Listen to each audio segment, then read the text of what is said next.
Hi, my name is GD. Welcome to my vlog.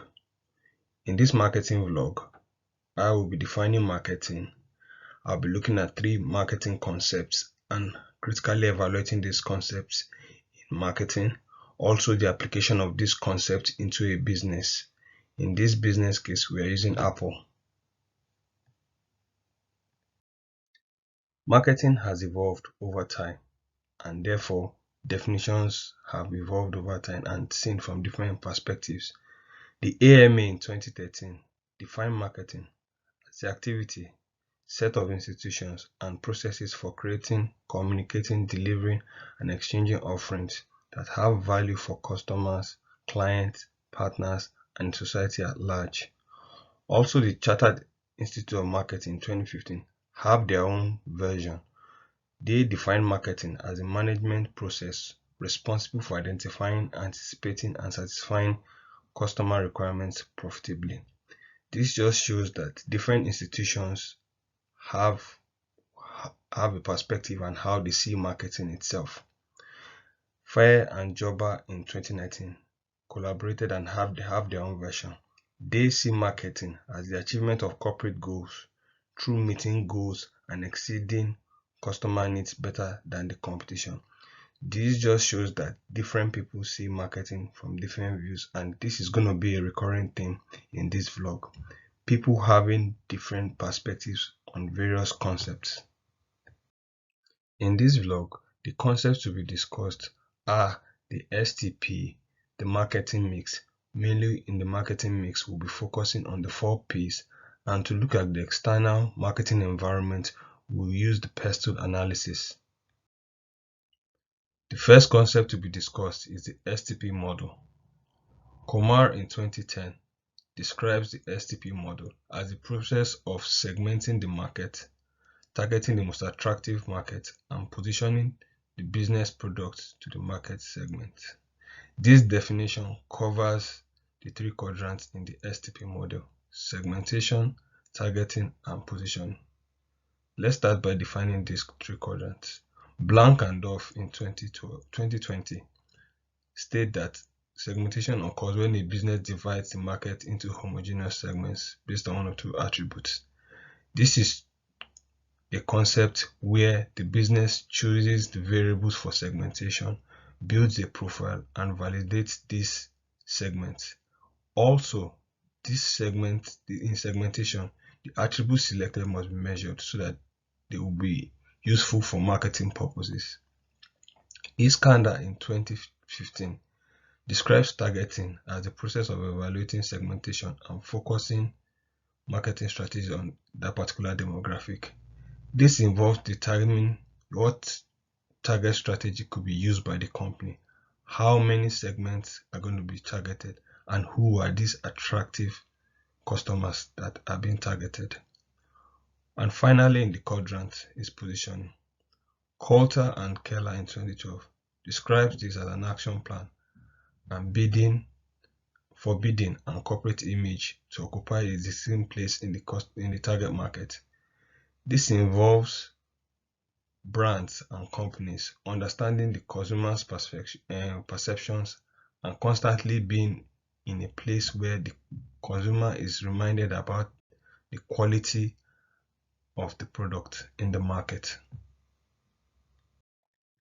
One of the strengths of the STP model is that it helps businesses understand its customers better.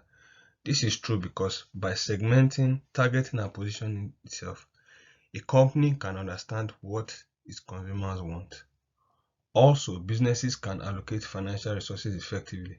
This is because financial resources are limited, and so for the business to get the best out of its finances, it's best to apply this model. Also, the biggest companies can focus on satisfying its biggest customers. This is because a company like Apple is very picky, and so it should choose its biggest clients in order to get the best financially for the company. However, the STP model has its limitations. Set 2020 argues that the change in lifestyle affects the model, and this is true because While the research might have been done with the STP model, a change in the lifestyle of the consumer would affect that model. Also, Wendell and Kamakura in 2020 highlight that market segmentation is an approximation. They argued that this STP model is viewed from the management or the manager's perspective, and they also concluded that the manager's perspective determines the homogeneous group, and this affects the model. Also, targeting segments does not necessarily guarantee better results, as stated by Wright in 1996.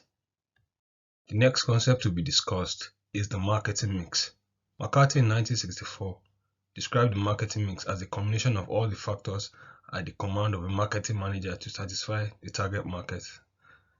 The marketing mix in 1987 by McCarthy and Pinot gave another definition as the controllable variables that an organization can coordinate to satisfy its target market.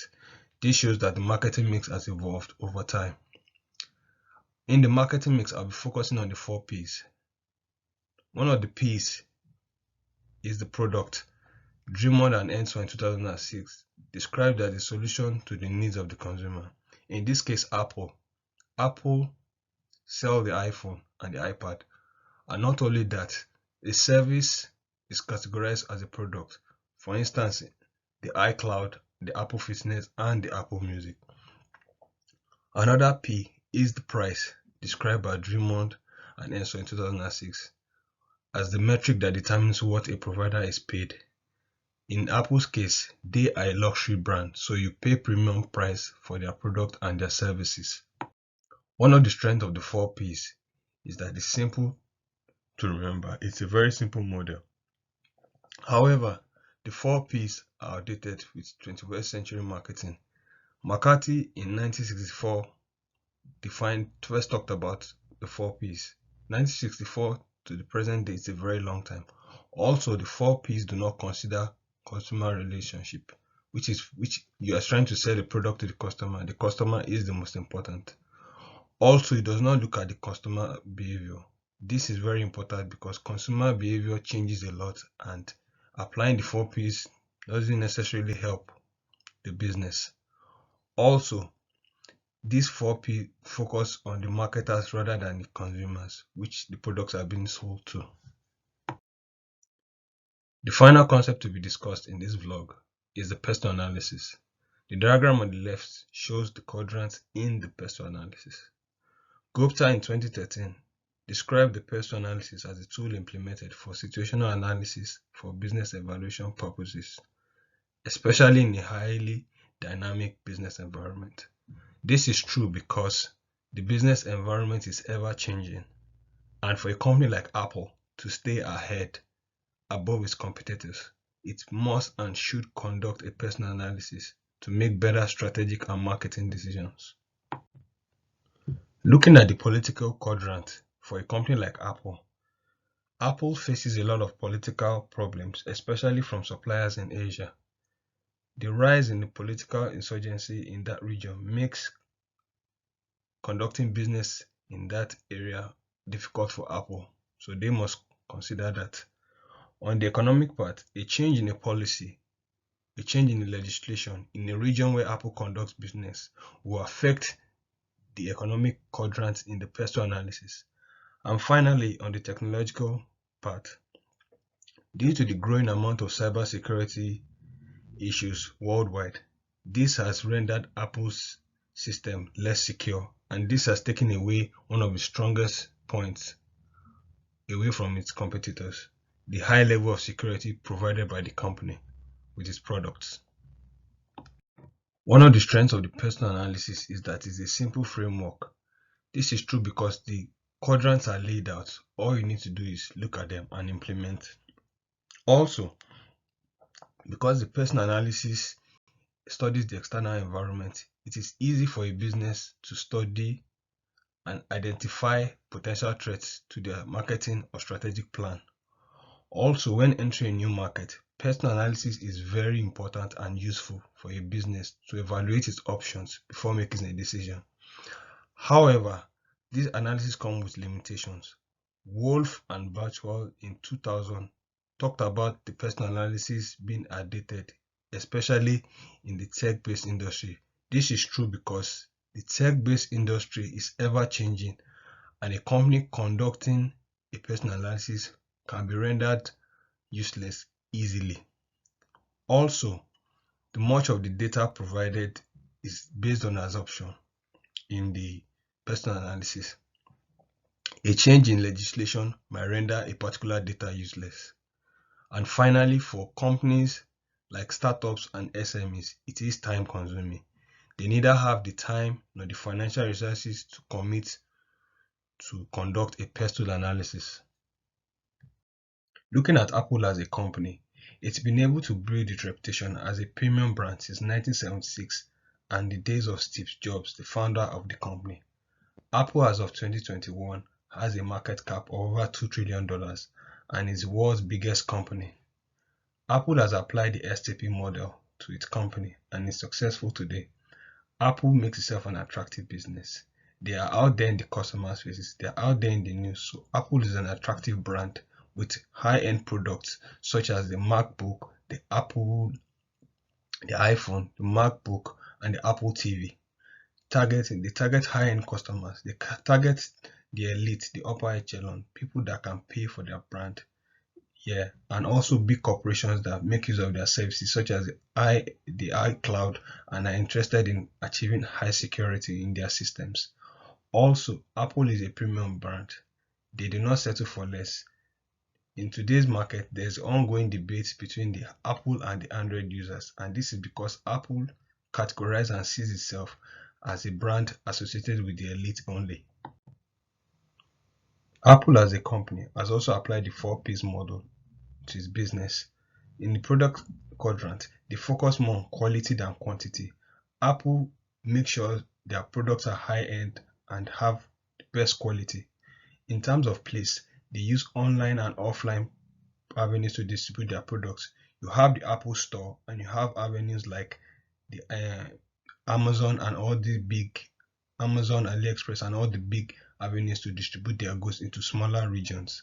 In terms of price, they focus on high-end products and focus on the high-end users only.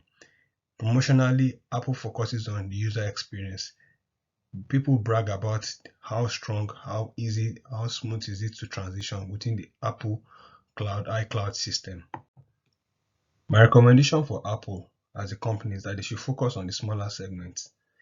As much as they focus on high-end owners, they should focus on smaller people so that they can beat competitors like Samsung and other Xiaomi and other smaller brands so that they can take the market away from them. Also, whichever region they conduct business, they should try as much to follow the labor laws to avoid sanction as a company.